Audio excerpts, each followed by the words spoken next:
Hey everyone, welcome to another video of the Nameless Things. So guys, this goes back to 2019 when Marvel made a big announcement with a giant poster that had the number 4 made out of a spider's web, and at that moment everyone thought that it was going to be Sam Raimi's Spider-Man 4 that they're going to resume, but it eventually turned out just to be an announcement for a 4 mini-series issues that was written by J.J. Abrams.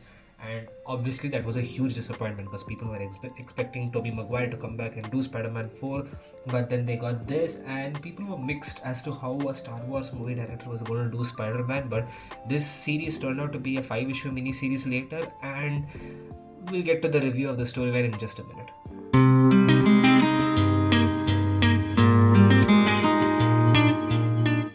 So when this finally did come out in 2019, this was titled as Spider-Man number 1, and it later popularly became to known as Spider-Man Bloodlines. And as you can see from this cover over here, you have Spider-Man and Mary Jane swinging in here, which I think is a pretty cool artwork of both of them together, and you have this streak of blood that's going behind, and therefore the name Bloodline. So this series is written by J.J. Abrams and his son Henry Abrams, and the artwork is done by Sara Pichelli. Now this series starts with a very dark tone just to set in the seriousness of the story and how it's going to happen. We are right on the very first page itself. We are just put into what is this Peter Parker's version of his worst day, because Marvel just likes to give Peter worst days as much as possible.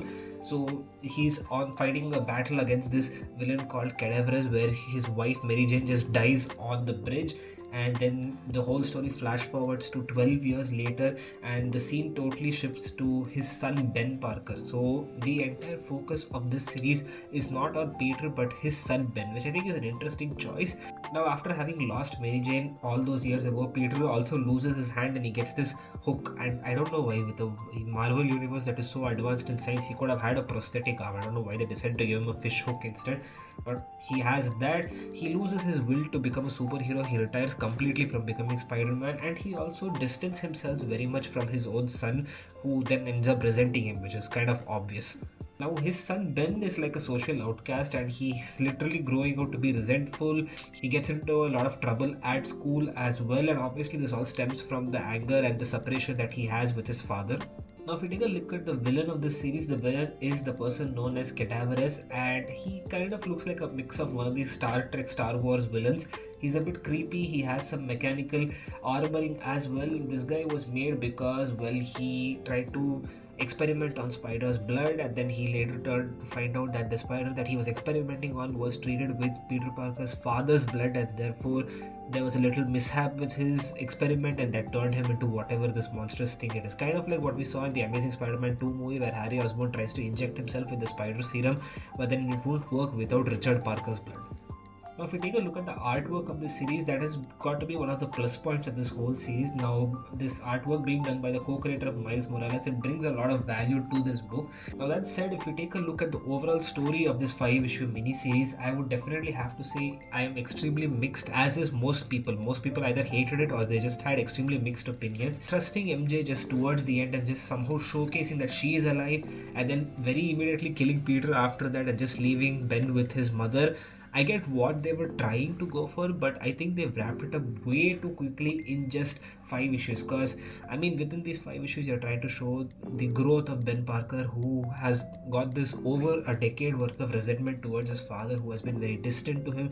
Peter, who has lost his will to be cheerful and to be Spider-Man because of the devastation that he faced all those years ago. Then trying to learn about his new powers and how to use them in a city, and how to be that small amount of hope that Spider-Man represented all those years ago. Tony Stark being a complete drunkard and junkie, how all those other heroes became members of the Cadaverous team. There was a lot of stuff to unravel, and I don't think they could have done that pretty well in 5 issues. I mean, if this series had gone on for like about 15 to 20 issues, I think you could have covered all those aspects and gotten a pretty good story.